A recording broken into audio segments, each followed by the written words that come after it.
بسم الله الرحمن الرحيم. والصلاة والسلام على سيدنا وحبيبنا محمد الأمين وعلى آله وصحبه الطيبين الطاهرين، وبعد. الحضور الكرام، سلام الله عليكم ورحمته تعالى وبركاته. الحمد لله، الحمد لله الذي زين قلوب أوليائه بأنوار الوفاق، وسقى أسرار أحبائه شرابا لذيذ المذاق، وألزم قلوب الخائفين الوجل والإشفاق. فلا يعلم الإنسان في أي الدواوين كتب، ولا في أي الفريقين يساق. فإن سامح فبفضله، وإن عاقب فبعدله، ولا اعتراض على الملك الخلاق. ونشهد أن لا إله إلا الله وحده لا شريك له، له الملك وله الحمد وهو على كل شيء قدير.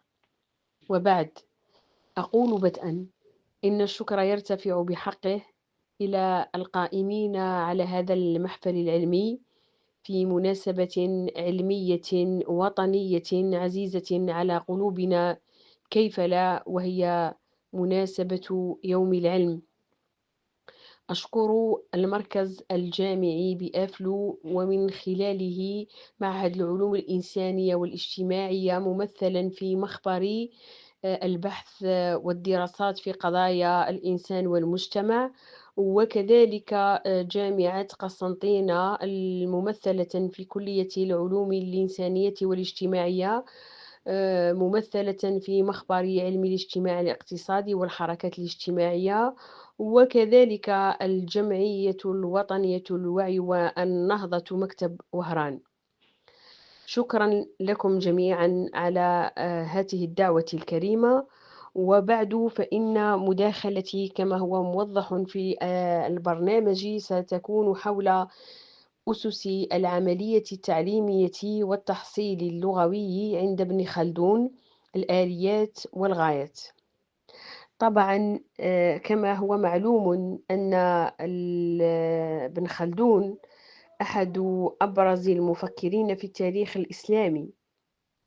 وابن خلدون تناول العملية التعليمية والتحصيل اللغوي في المقدمة.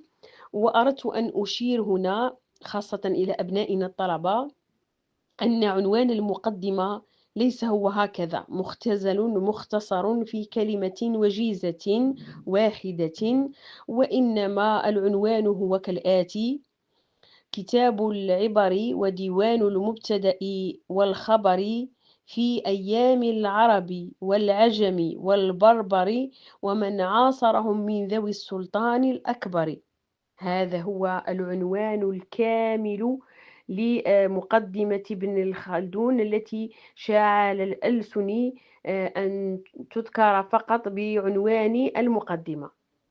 وكذلك أردت الإشارة إلى أن ابن خلدون كما قلت تناول العملية التعليمية والتحصيل اللغوي في هذا الكتاب الضخم، ووضع أسسا تربوية لا تزال ذات صلة حتى اليوم بالمواضيع التربوية والتعليمية. ومنه فيمكننا هنا الحديث عن ثلاثة محاور رئيسة. أولها أسس العملية التعليمية عند ابن خلدون، وثاني المحاور التحصيل اللغوي وآلياته، وثالث المحاور في المداخلة الغايات التعليمية عند ابن خلدون.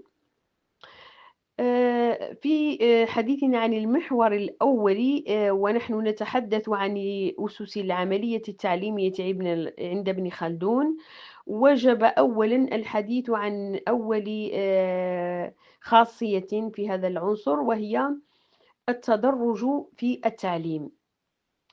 فابن خلدون يرى أن التعلم يجب أن يكون تدريجيا، حيث يبدأ المتعلم بالمفاهيم البسيطة ثم ينتقل إلى الأكثر تعقيدا.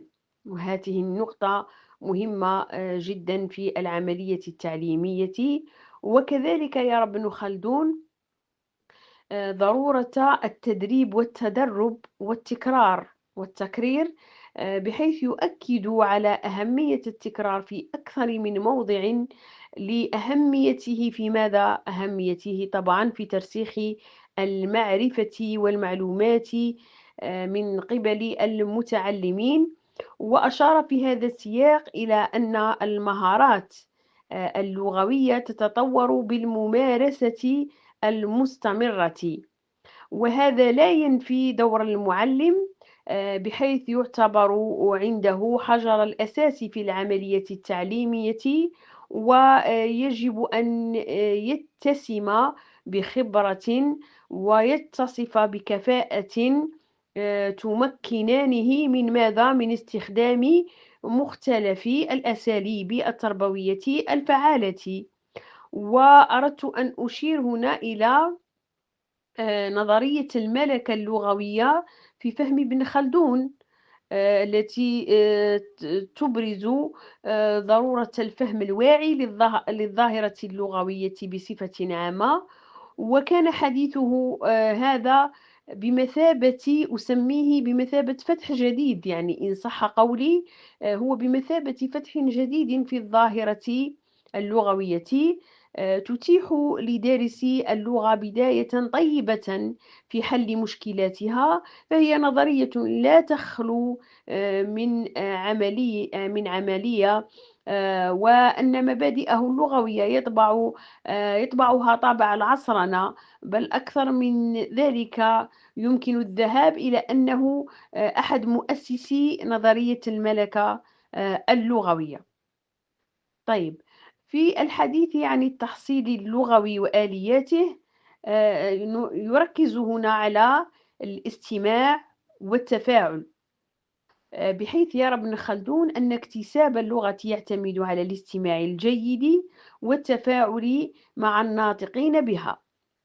ثم يركز على عنصر آخر وآلية أخرى، وهي التقليد والمحاكاة، بحيث يؤكد ابن خلدون على أن تعلم اللغة يتم عبر ماذا؟ عبر تقليد النماذج الصحيحة، سواء في النطق أم في الكتابة.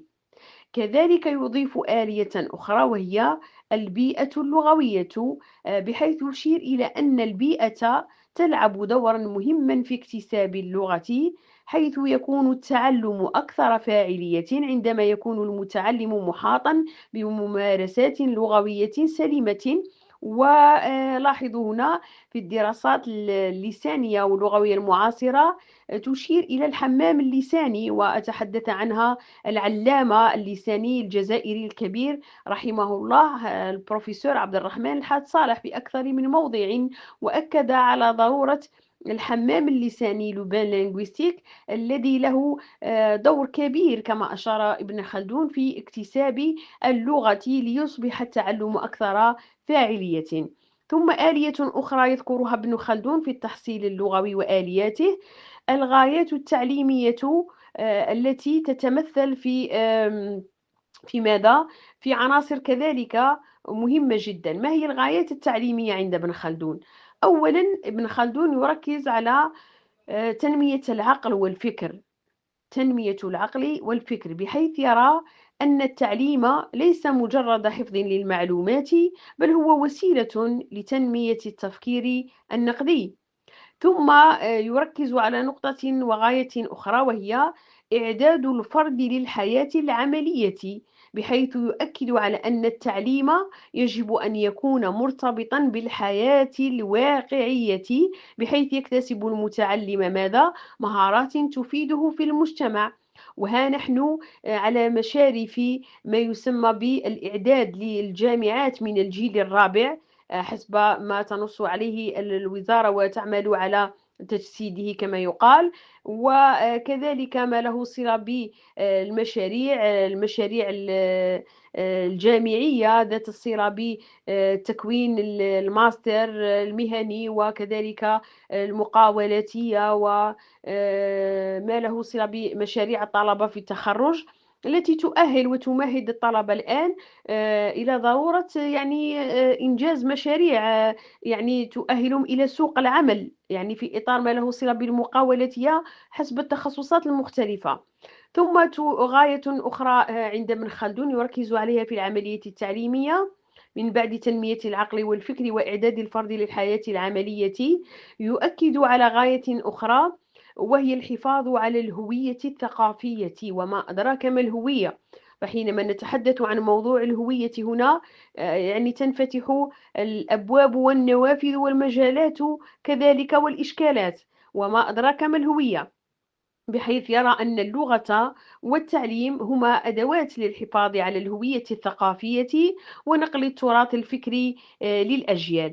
أنا حفاظًا على وقتي المحدد في المداخلة سأكتفي بهذه العناصر وألج إلى الخاتمة، بحيث أرى بأن رؤية ابن خلدون، رؤية عبد الرحمن بن خلدون للعملية التعليمية والتحصيل اللغوي لا تزال ذات أهمية كبيرة، حيث يمكن الاستفادة منها في تطوير المناهج التعليمية الحديثة.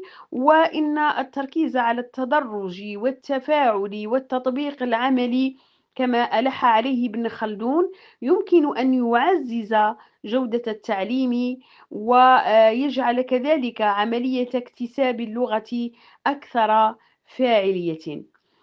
بهذا أسدي ختاما شكري الخالص وتقديري الوافر الوارف إلى جميع القائمين على فعاليات هذا الملتقى بهذه المناسبة الكريمة العزيزة على قلوبنا. وأقول لكم أرجو للجميع التوفيق والسداد، والسلام عليكم ورحمة الله تعالى وبركاته.